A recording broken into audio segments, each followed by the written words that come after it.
Afternoon, everyone, and welcome to this week's edition of Lunacy with Colleen Marie. I am your astrological host. We'll be looking into some of the big happenings in the stars this week. As always, if you want to connect more with me, you can head over to colleenmariehealing.com and shoot me a message if you'd like to work with me. Time is ticking. I am 4 weeks away from giving birth to my third child, which is a baby girl. I'm so excited to meet her. If you want to work with me, let me know. But in the meantime, we've got some exciting things happening this week, and I'm excited to share it with you. First and foremost, if you have not been living under a rock, you probably are feeling the effects of tonight's full moon, at 10:37 p.m. Eastern Time in the sign of Aquarius.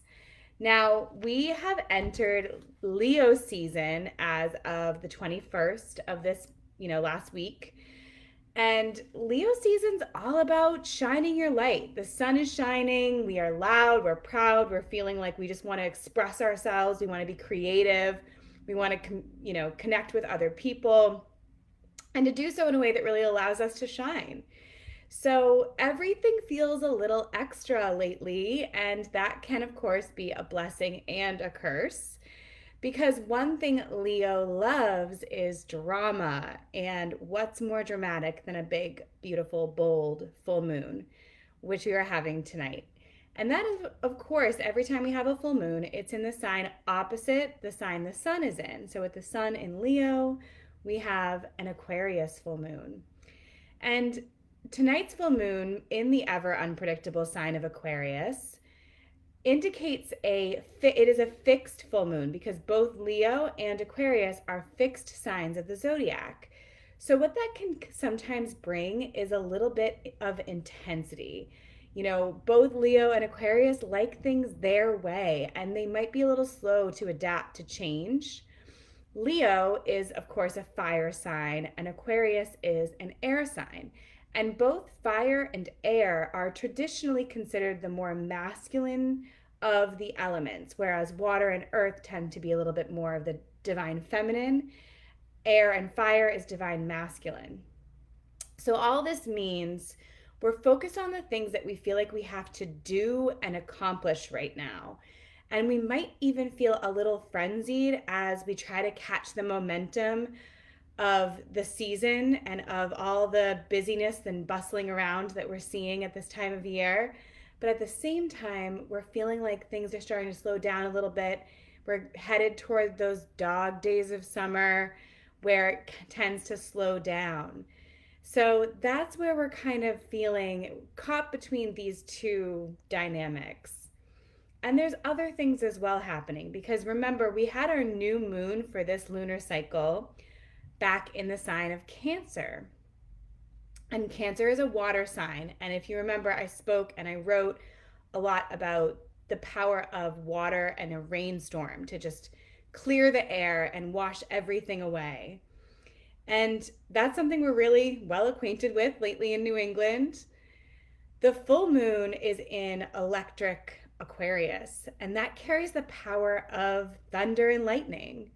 So, whenever Aquarius or its ruler Uranus is involved, we can expect the unexpected. I think of like the claps of thunder that you might have heard waking you up in the middle of the night the past few weeks if you live in New England. And the question is, it probably comes out of nowhere. It wakes us up and forces us to really look at what's happening in that moment and pay attention and maybe look a little bit at all the things we have on our plate. We might be feeling a little bit of this kind of overwhelm, but it doesn't have to be that way. I mean, the full moon is always a manic time, a time of heightened emotions, intense feelings. It's easy to see where this could feel overwhelming, but the key today and through the weekend and through the rest of this lunar cycle really comes down to facing the intensity with as much inner peace as we can muster.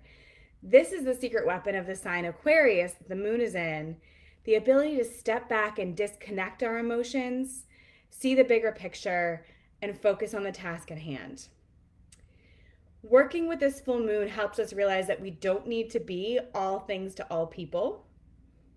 Leo may tend to worry a little bit too much about what other people think, while Aquarius reminds us authenticity, inner peace is paramount.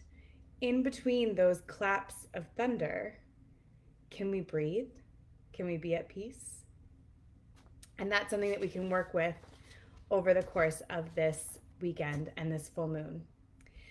Tomorrow, Saturday, July 24th, Mercury and Neptune come into a harmonious angle with each other. And when these two planets link up, intuitive and psychic ability tends to ramp up. We might be feeling a little hyper aware of other people's feelings and emotions. So just remember to keep your boundaries strong. But ultimately, this is a harmonious angle. So if we can maintain our emotional sovereignty and our boundaries, this is actually a really good time to communicate about deep-seated emotional issues, as well as anything that, pertains to spirituality and seeing the bigger picture and connecting to divine consciousness. This is a really good time on Saturday to connect with that. Also on Saturday, the moon comes into alignment with Saturn, the planet of hard-won lessons. This can manifest with some deep introspection, looking at ourselves, looking at our feelings, encouraging that we, develop our emotional maturity and integrity and our self-control. Be cautious of too much isolation and feeling yourself pulling away from other people. This, or being too judgmental of yourself. So it's just really important that we're gentle with ourselves this weekend, but we ultimately learn so much about the human condition when we face difficult things. So whatever it is that's bringing up these, powerful emotions for you on Saturday, sit with that. Allow that to happen. There's so much to learn here. And the beautiful thing about Saturn that I always tell my clients is that whatever the lesson is that Saturn's highlighting for you, you don't tend to have to revisit that again and again. Saturn can feel like a ton of bricks, but then you get to build with those bricks and stand on them and create that next level of growth and development. So anytime Saturn's lighting up your chart, it can feel heavy, but ultimately it is a gift to move you forward towards whatever it is that you're meant for. And, whatever comes up emotionally for you as the moon and Saturn connect tomorrow, roll with it as much as you can. Because on Sunday, the 25th, the moon moves into the psychic sign of Pisces, continuing with these kind of woo-woo spiritual vibes. Mercury also then will come into an opposing angle to Pluto. And this is the planet of transformation and deep-seated repressed feelings. And whenever we have an opposition where planets are opposite from each other, much like the full moon, the sun and moon being opposite, in this case it's Mercury and Pluto, you kind of end up feeling either one or the other. So either really communicative and connected with people, or feeling really isolated and separate. Balancing those two dynamics comes when we can learn how to bring curiosity to our shadow. Anytime we're talking about Pluto, we're talking about the shadow side of who we are. And when Mercury is involved, it's encouraging us to kind of look at that with curiosity. Pay attention to the aspects of ourselves that we've been ignoring, how we might, where are some of our bad habits, the things that we've been avoiding in ourselves. What does your shadow look like, and how can you bring awareness to it and bring it to the surface? Share, talk about it, explore what that means to be human. And because we all have shadows, we all have sides of ourselves that we don't understand. So that is Sunday. Monday, there's not much happening astrologically. A lot of these themes are continuing. Tuesday, however, we see Mercury moving into the sign of Leo, joining the sun. Mercury and the sun are never far apart, which kind of proves that our ego and who we believe we are and our mind are always very connected. So Mercury moves into Leo on the 27th, making our thinking and communication and self-expression more confident, more bold. Mercury will be in Leo for almost all of August.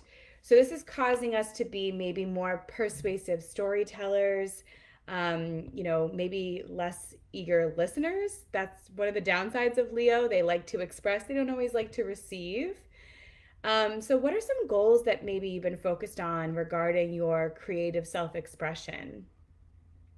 You'll be thinking a lot about those throughout the month of August. On Wednesday, the 28th, the moon moves into fiery Aries.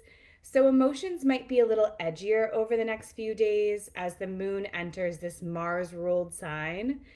And emotional combativeness isn't always a bad thing because it allows us to set our boundaries and assert our independence and really focus on what our needs are instead of worrying about everyone else before ourselves.